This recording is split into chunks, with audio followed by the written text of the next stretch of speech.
ನಮಗ ದೇವಸ್ಥಾನಕ್ಕೆ ಹೋಗೋಕ್ ತೊಂದರೆ ಕೊಟ್ಟು ಮಠಕ್ಕೆ ಬಂದ್ರೆ ಹಿಂದಿಂದ ಬರೋದು, ವಿಡಿಯೋ ಮಾಡೋದು, ಫೋನ್ ಮಾಡೋದು, ಇದು ನಿಮ್ ಸಿಬ್ಬಂದಿ ಇದು ಕರ್ನಾಟಕ ಪೊಲೀಸ್ನವ್ರು ಏನು ಹೊಸದಾಗ ಅವ್ರು ಬಂದಾರೆ ಅಂತ ಮಾಡೋದ ಇದು? ಯಾರು ಪ್ರಿಯಾಂಕಾ ಖರ್ಗೆ ಬಂದವ್ರೆ ಅಂತ ಮಾಡ್ಸೋದ ಇದು? ಯಾರು ಗೃಹ ಸಚಿವರು? ನಿಮ್ದ ಸಚಿವರು ನೋಡ್ರಿ. ನಾವು ಮಠಕ್ಕೆ ಬಂದಿವಿ, ದಯವಿಟ್ಟು ತೊಂದರೆ ಕೊಡ್ಬೇಡಿ. ಮಠಕ್ಕೆ ಬಂದಿವಿ, ದರ್ಶನ ಮಾಡ್ಬೇಕು. ರಾಯರ ಮಠಕ್ಕೆ ಬಂದಿವಿ, ರಾಯರ ಮಠಕ್ಕೆ ಬಂದಿವಿ, ತೊಂದರೆ ಕೊಡ್ಬೇಡಿ. ರಾಯರ ಮಠಕ್ಕೆ ಬಂದಿವಿ, ತೊಂದರೆ ಕೊಡ್ಬೇಡ್ರಿ. ಬನ್ರಿ ಸರ್, ನಾನು ಹೇಳ್ತಾ ಇಲ್ವಾ, ದಯವಿಟ್ಟು ಅರ್ಥ ಮಾಡ್ಕೊಳ್ಳಿ. ನಾನು ದೇವಸ್ಥಾನಕ್ಕೆ ಬಂದೀನಿ ಸರ್, ನಾನು ದೇವಸ್ಥಾನಕ್ಕೆ ಬಂದೀನಿ, ದೇವಸ್ಥಾನಕ್ಕೆ ಹೋಗ್ತಿದ್ದೀನಿ. ನನಗೆ ತೊಂದರೆ ಕೊಡ್ಬೇಡಿ. ನಿಮ್ದು ಏನಿದೆ ನೀವು ಕರ್ನಾಟಕದಲ್ಲಿ ನೋಡ್ಕೊಳ್ಳಿ. ನಾನು ಕರ್ನಾಟಕಕ್ಕೆ ಬರ್ತೀನಲ್ಲ, ನಾನು ಕರ್ನಾಟಕಕ್ಕೆ ಬಂದಾಗ ನೀವು ಮಾತಾಡ್ಕೊಳ್ಳಿ. ಅಲ್ಲಿವರೆಗೂ ನೀವು ನಂಗೆ ತೊಂದರೆ ಕೊಡ್ಬೇಡಿ. ನಾನು ದೇವಸ್ಥಾನಕ್ಕೆ ಹೋಗ್ಬೇಕು ಸರ್. ನಾನು ದೇವಸ್ಥಾನಕ್ಕೆ ಬಂದಾಗ ಯಾಕೆ ಕಿರಿಕಿರಿ ಮಾಡ್ತೀರಿ? ನಾನು ದೇವಸ್ಥಾನಕ್ಕೆ ಬಂದಾಗ ಕಿರಿಕಿರಿ ಮಾಡ್ಬೇಡಿ. ನಾನು ರಾಯಚೂರಿಗೆ ಬಂದಾಗ ಮಾತಾಡ್ಕೊಳ್ಳಿ ಸರ್. ನಾವು ರಾಯಚೂರಿಗೆ ಬಂದಾಗ ಶುರು ಮಾಡ್ರಿ. ನಾವು ರಾಯಚೂರಿಗೆ ಬಂದಾಗ ನೀವು ಶುರು ಮಾಡ್ಕೊಡ್ರಿ. ನಾವಿಲ್ಲಿ ಮಠಕ್ಕೆ ಬಂದಾಗ ತೊಂದರೆ ಕೊಡ್ಬೇಡಿ. ಇಲ್ಲಿ ಕೇಳಿ, ಇಲ್ಲಿ ಸ್ವಲ್ಪ ಒಂದು ಮಾತು ಕೇಳಿ, ಇಲ್ಲಿ ಸ್ವಲ್ಪ ನಾವೇನ್ ಹೇಳ್ತೀವಿ ಕೇಳಿ. ಪ್ರಿಯಾಂಕಾ ಖರ್ಗೆ ಅವರೇ, ಇದು ಬಹಳ ಒಳ್ಳೇದಲ್ಲ. ಇದು ನೀವು ಈ ಮಟ್ಟಕ್ಕೆ ಹಿಂದೂ ಕಾರ್ಯಕರ್ತರನ್ನ ಹತ್ತಿಕ್ಕೋದು ಬಹಳ ಒಳ್ಳೇದಲ್ಲ. ಇದು ಏನ್ 50 ಜನ ಪೊಲೀಸ್ ಹಾಕಿರಿ, ಮಾಡಕ್ ಕೆಲಸ ಇಲ್ಲ ಕರ್ನಾಟಕದಾಗ. ಅವ್ರಿಗೆ ಕೆಲಸ ಇಲ್ಲ ಏನ ಮಾಡಕ?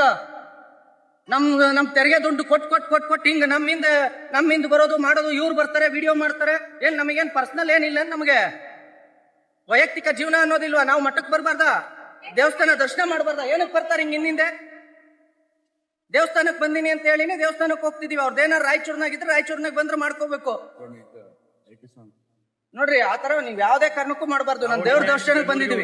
ನೀವು ಬೆಂಗಳೂರು ಏನಾರು ಮಾಡಿ ಸರ್. ನಾನ್ ನೋಡ್ರಿ, ನಾನು ಹೇಳ್ತಿದೀನಿ, ನಾ ರಾಯಚೂರಿಗೆ ಬರ್ತೀನಲ್ಲ, ನಾವು ರಾಯಚೂರಿಗೆ ಬಂದಿವಲ್ಲ, ರಾಯಚೂರಿಗೆ ಬಂದಾಗ ನೀವೇನಾರು ಮಾಡ್ಕೊಡಿ. ಆಗಂಗಿಲ್ಲ ಸರ್. ನಾನು ದೇವಸ್ಥಾನಕ್ಕೆ ಹೋಗಿ ಬರ್ತೀನಿ, ವೆಯ್ಟ್ ಮಾಡ್ರಿ. ನಾನು ದರ್ಶನ ಮಾಡ್ಕೊಂಡ್ ಬರ್ತೀನಿ. ನಾವೇನ್ ದೇವಸ್ಥಾನಕ್ಕೂ ಬರ್ಬಾರ್ದಾ? ಇದಿದೆ ಮೆರವಣಿಗೆ ರಾಯಚೂರ್ನಲ್ಲಿ, ರಾಮನವಮಿ ಮೆರವಣಿಗೆ. ಅದಕ್ಕೆ ನಾನ್ ಪಾರ್ಟಿಸಿಪೇಟ್ ಮಾಡಬಾರ್ದು. ಇವರಿಗೆ ನಾನ್ ಅಲ್ಲಿ ಬಂದ್ರೆ ಇವ್ರಿಗೆ ತೊಂದ್ರೆ, ಜನ ಜಾಸ್ತಿ ಸೇರ್ತಾರೆ, ಅದಾಗುತ್ತೆ ಇದಾಗುತ್ತೆ. ಒಂದು ಪಟ ಕಡ್ದಿದೆ. ನಾನ್ ಬರ್ಬಾರ್ದು ಅಂದ್ರೆ ಎಲ್ಲಿ ತಡಿಬೇಕು? ಮಂತ್ರಾಲಯದಿಂದ ರಾಯಚೂರ್ಗೆ ಹೋಗೋ ರಸ್ತೆಯಲ್ಲಿ ಇಲ್ಲ. ನೀವು ಬಾಡಲ್ ಮಾಡಿ ಸುಮ್ಮನೆ ವಿಡಿಯೋ ಇಟ್ಕೊಂಡು ಸಿಕ್ತ ಓಡಾಡೋದು. ಒಂದು 20-30 ಜನ ಇದ್ದಾರೆ ದೇವಸ್ಥಾನ ಮುಂದೆ. ಹಿಂದೂಗಳಿಗೆ ಧಾರ್ಮಿಕ ಇದು ಇಲ್ವಾ, ವ್ಯವಸ್ಥೆ ಇಲ್ವಾ? ಹೋಗಿ ಏನಾದ್ರು ಮರ್ಡರ್ ಮಾಡಿವಿ, ಕೊಲೆ ಮಾಡಿವಿ, FIR ಇದ್ರೆ ಹೇಳಿದ್ರಿ ನೀವು. ಒಂದು ದೂರ ಇದ್ರೆ ಯಾರ ಹತ್ರ ಬಂದಿದ್ರೆ ನೆಮ್ಮದಿಯಿಂದ ಯಾರು ದರ್ಶನ ಮಾಡ್ತೀವಿ, ನೆಮ್ಮದಿ ಬೈಕ್ ಆಗೋದ. ಸಾರು ತುಂಬಾ ಒಳ್ಳೆ ವ್ಯಕ್ತಿ, ಒಳ್ಳೆ ದೊಡ್ಡ ಕೆಲಸ ಮಾಡ್ತಾ ಇದ್ರು. ನಮ್ ಹಿಂದುತ್ವಕ್ಕೆ ಒಳ್ಳೆ ಕೆಲಸ ಮಾಡ್ತಾ ಇದ್ರು. ಒಳ್ಳೆ ದರ್ಶನ ಮಾಡಿಸಿ, ಮಧ್ಯಾಹ್ನ ದರ್ಶನ ಮಾಡಿಸಿ, ರಾಯರ ದರ್ಶನ ಮಾಡಿಸಿ, ತುಂಬಾ ಉಪಕಾಸ ದರ್ಶನ ಮಾಡ್ತೀನಿ.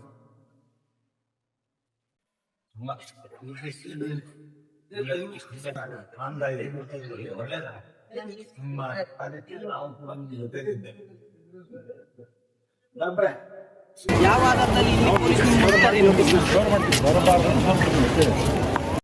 ಈಗ ನಿಮಗೆ ನಮ್ಮ ರಾಯಚೂರು ಜಿಲ್ಲೆಗೆ ದಿನಾಂಕ 9-3 ದಿನ ನಿರ್ಬಂಧ ಇದೆ. ಕಾರ್ಯಕ್ರಮಕ್ಕೆ ತಮಗೆ ಆಹ್ವಾನಿಗೂ ಕೂಡ ಅಲ್ಲಿ ಬರಬಾರದು. ನಮ್ಮ ಜಿಲ್ಲಾಧಿಕಾರಿ ಅವರು ಮತ್ತು ದಂಡಾಧಿಕಾರಿ ತಮಗೆ ಸರ್ವ್ ಮಾಡಿ. ಇದು ರಾಯಚೂರ್ ತಾನೇ, ರಾಯಚೂರಿಗೆ ತಾನೇ ನಿರ್ಬಂಧ ಇರೋದು. ನಾನ್ ಬಂದಿರೋದು ಮಂತ್ರಾಲಯಕ್ಕೆ ಅಲ್ವಾ? ಸರ್ವ್ ಮಾಡಕ್ ಬಂದಿದೆ ಅಷ್ಟೇ. ಈಗ ನಾನು ವಾಪಸ್ ಹೆಂಗ್ ಹೋಗ್ಲಿ? ಸರ್ವ್ ಮಾಡಕ್ ಬಂದಿದೆ ನೋಡಿ. ಏನಿದೆ ಅದು? ಏನ್ ಕಾರ್ಯಕ್ರಮಕ್ಕೆ ನಿರ್ಬಂಧ ಮಾಡಿರೋದು ನೀವು? ದಿನಾಂಕ 15 ತಾರೀಕಿನ ನಮ್ಮ ರಾಯಚೂರು ಜಿಲ್ಲೆ ಲಿಂಗಸೂರು ತಾಲೂಕಿನ ಹಟ್ಟಿಪಟ್ಟಣದಲ್ಲಿ ಶ್ರೀರಾಮನವಮಿ ಪ್ರಯುಕ್ತ ನಡೆಯುವ ಹಿಂದೂ ಸಾಮ್ರಾಜ್ಯೋತ್ಸವ ಕಾರ್ಯಕ್ರಮ. ಹಿಂದೂ ಸಾಮ್ರಾಜ್ಯೋತ್ಸವ ಕಾರ್ಯಕ್ರಮಕ್ಕೆ ನಾನು ಒಬ್ಬ ಹಿಂದೂ, ನಾನ್ ಮುಸ್ಲಿಂ ಅಲ್ಲ ಅಲ್ವಾ? ನಾನ್ ಯಾಕೆ ಬರ್ಬಾರ್ದು? ನಾವ್ ಹೆಂಗ್ ಹೇಳ್ತೀವಿ ಸರ್, ಇವ್ರು ಮೇಡಮ್ ಅವರು ಆದೇಶ ಮಾಡಿದಾರೆ, ಅವರೇ ಹೇಳ್ಬೇಕು. ನಾವು ನೀವು ಮೇಡಮ್ ರೈಟಿಂಗ್ ನಾಗ ಕೊಟ್ಟಿದಾರೆ, ಅವ್ರನ್ನ ಬೇಕಾದ್ರೆ ಚಾಲೆಂಜ್ ಮಾಡಬಹುದು. ಅಲ್ಲ, ರೈಟಿಂಗ್ ಅಲ್ಲಿ ಕೊಟ್ಟಿದ್ದಾರೆ, ಚಾಲೆಂಜ್ ಮಾಡೋದು ಎರಡನೇ ಪ್ರಶ್ನೆ ಸರ್. ನಾವು ದೇವಸ್ಥಾನಕ್ಕೆ ಬಂದಾಗ, ಇಲ್ಲೆಲ್ಲೋ ಬಂದಾಗ, ಬೆನ್ನಟ್ಟಿ ಬಂದು ಬೆಂಗಳೂರಾಗ ನಾವು ಬೆಂಗಳೂರು ಬಂದಿದ್ದೀರಿ, ನಾನು ಮಂತ್ರಾಲಯಕ್ಕೆ ಬಂದಿನಿ ಅಂತ ಗೊತ್ತಾಯ್ತು. ಅಲ್ಲಿ ಹೋದ್ಮೇಲೆ ನಾವು ಅಲ್ಲಿ ಕೂಡ ಸರ್ವ್ ಮಾಡಕ್ ಅಲ್ಲಿ ಬಂದಿದ್ವಿ. ನೀವು ಅಲ್ಲಿ ಇಲ್ಲ ಅಂತ ಹೇಳಿದ್ಮೇಲೆ ನಾವು ಈ ಕಡೆ ಗೊತ್ತಾಯ್ತು ಇಲ್ಲಿದ್ರೆ ಅಂತ ಹೇಳಿ ಗೊತ್ತಾಗಿ ನಿಮ್ಗೆ ಸರ್ವ್ ಮಾಡ್ಬೇಕಂತ ಬಂದಿದ್ವಿ. ಅಲ್ಲ, ನೀವು ಆಂಧ್ರಕ್ಕೂ ಬಂದ್ ಸರ್ವ್ ಮಾಡ್ತೀರಿ? ಎಲ್ಲಿ ಬೇಕಲ್ಲ ಮಾಡೋದು ಸರ್, ನೋಟಿಸ್ ಎಲ್ಲಿ ಬೇಕಲ್ಲ ಸರ್ ನಾವು. ಅಲ್ರಿ, ಆಯ್ತು, ಬಟ್ ಏನ್ ಗೊತ್ತಾ ಸರ್, ಇದು ತುಂಬಾ ಅನ್ಯಾಯ. ಇದು ಇಲ್ಲ ಜಿಲ್ಲಾ ಪೊಲೀಸ್ ಅಧೀಕ್ಷರು ರಾಯಚೂರು ಇವರು ದಿನಾಂಕ 10/6/2026 ರಾಯಚೂರು ಜಿಲ್ಲೆ ಲಿಂಗಸೂರು ತಾಲೂಕಿನ ಹಟ್ಟಿ ಪೊಲೀಸ್ ಠಾಣಾ ವ್ಯಾಪ್ತಿಯಲ್ಲಿ ಹಟ್ಟಿ ಪಟ್ಟಣದಲ್ಲಿ ಶ್ರೀರಾಮ ನವಮಿ ಪ್ರಯುಕ್ತ ನಡೆಯುವ ಹಿಂದೂ ಸಾಮ್ರಾಜ್ಯೋತ್ಸವ ಕಾರ್ಯಕ್ರಮದ ನಿಮಿತ್ತ ಹಟ್ಟಿ ಕ್ಯಾಂಪ್ ಮತ್ತು ಹಟ್ಟಿ ಪಟ್ಟಣದ ಪ್ರಮುಖ ಬೀದಿ ಹಾಗೂ ರಸ್ತೆಗಳಲ್ಲಿ ಮೆರವಣಿಗೆ ಹಾಗೂ ಸಾರ್ವಜನಿಕ ವೇದಿಕೆ ಕಾರ್ಯಕ್ರಮವನ್ನು ಹಮ್ಮಿಕೊಂಡಿದ್ದು, ಸದರಿ ಕಾರ್ಯಕ್ರಮದಲ್ಲಿ ದಿಕ್ಸೂಚಿ ಭಾಷಣಕಾರರಾಗಿ ಪುನೀತ್ ಕೆರೆಹಳ್ಳಿ ಅವರು ಆಗಮಿಸಿ ವೇದಿಕೆ ಕಾರ್ಯಕ್ರಮಕ್ಕೂ ಪೂರ್ವದಲ್ಲಿ ಹಟ್ಟಿ ಕ್ಯಾಂಪ್ ಮತ್ತು ಹಟ್ಟಿ ಪಟ್ಟಣದ ಪ್ರಮುಖ ಬೀದಿಗಳಲ್ಲಿ ಮೆರವಣಿಗೆ ಮೂಲಕ ಹೋಗಿ ಸಾರ್ವಜನಿಕ ವೇದಿಕೆಯಲ್ಲಿ ಭಾಷಣ ಮಾಡುವುದಾಗಿ ತಿಳಿದು ಬಂದಿರುತ್ತದೆ. ಇದರಿಂದ ರಾಯಚೂರು ಜಿಲ್ಲಾ ಪೊಲೀಸ್ ವ್ಯಾಪ್ತಿಯಲ್ಲಿ ಕಾನೂನು ಸುವ್ಯವಸ್ಥೆ ಕಾಪಾಡಲು ಕೋಮು ಸೌಹಾರ್ದತೆ ಕಾಪಾಡುವ ದೃಷ್ಟಿಯಿಂದ ಕಾಲಂ ನಂಬರ್ 163 BNS 2023 ರ ಅನ್ವಯ ರಾಯಚೂರು ಜಿಲ್ಲಾ ಪೊಲೀಸ್ ಕಟ್ಟಡದ ವ್ಯಾಪ್ತಿ ಒಳಗಡೆ ಘಟಕದ ಜಿಲ್ಲಾ ಪೊಲೀಸ್ ಘಟಕ, ರಾಯಚೂರು ಜಿಲ್ಲಾ ಪೊಲೀಸ್ ಘಟಕ, ಒಟ್ಟಾರೆ ಜಿಲ್ಲೆನ ಪೊಲೀಸ್ ಘಟಕನ ಎಲ್ಲ ಪೊಲೀಸ್ ಜಿಲ್ಲಾ ಪೊಲೀಸರು ಎಲ್ಲ ವ್ಯಾಪ್ತಿ ಬಂದ್ಬಿಡ್ತಾರೆ. ಘಟಕದ ವ್ಯಾಪ್ತಿಯೊಳಗೆ ಪುನೀತ್ ಕೆರೆಹಳ್ಳಿ ಅವರನ್ನು ದಿನಾಂಕ 9/6/2026 11/6/2026 ರವರೆಗೆ ಪ್ರವೇಶಿಸದಂತೆ ಆದೇಶ ಹೊರಡಿಸಿದೆ. ಒಂದು ಜಿಲ್ಲೆ ನಾನೊಬ್ಬ ನಾಗರಿಕರನಾಗಿ, ನಾನೊಬ್ಬ ಸಿಟಿಸನ್ ಆಗಿ ನನ್ನ ರಾಜ್ಯದೊಳಗೆ ನನಗೆ ನಿರ್ಬಂಧ ಹೇಳೋದು ಅದ್ಯಾವ ನ್ಯಾಯ ಸರ್ ಇದು? ಏನ್ ತಪ್ಪು ಮಾಡಿದೀವಿ ನಾವು ಹಿಂದೂಗಳು?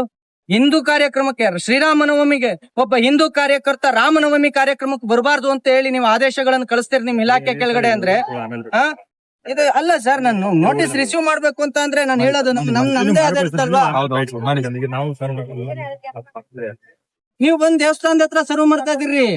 ನಾವು ಸರ್ವ್ ಮಾಡಕ್ ಫಿಸಿಕಲಿ ಸರ್ವ್ ಮಾಡೋದಿರ್ತದೆ, ಅದಕ್ಕೆ ಹೊರಗಡೆ ಬಂದು ಮಾಡ್ತಾ ಇದ್ವಿ. ನಾನು ಬರ್ಲೇಬೇಕು ರಾಯಚೂರಿಗೆ, ಬೇರೆ ಕಡೆ ಅಂದ್ರೆ ಬರ್ತಿದ್ದೆ. ನಾನು ಪ್ರವೇಶ ಮಾಡಿದ್ಮೇಲೆ ನಿಮಗೇನಾಗತ್ತೆ ಇಲ್ಲಿ? ಪಾಪ ಕೆಳ ಹಂತದ ಪೊಲೀಸ್ನವ್ರ ಮೇಲೆ ಯಾವ್ದಿದು? ನಮ್ಗೆ ಯಾವ್ದು? ಇದ್ ನಿಮ್ದ? ಕೊಡ್ರಪ್ಪ. ಇಂತ ಘೋರ ಅನ್ಯಾಯ ಯಾರು ಕೇಳ್ತಾರೆ ಹೇಳಿ? ಒಂದು ಹಿಂದೂ ಕಾರ್ಯಕ್ರಮಕ್ಕೆ ಹಿಂದೂ ಕಾರ್ಯಕರ್ತರನ್ನೇ ಬರಬೇಡಿ ಅಂತ ನಿಷೇಧ ಇರುವಂತ ಸರ್ಕಾರದ ಅಧೀನದಲ್ಲಿ ನಾವಿದೀವಿ. ನಾಚಿಕೆ ಆಗ್ಬೇಕು, ಇಷ್ಟು ಭಯ ಪಡಬಾರ್ದು.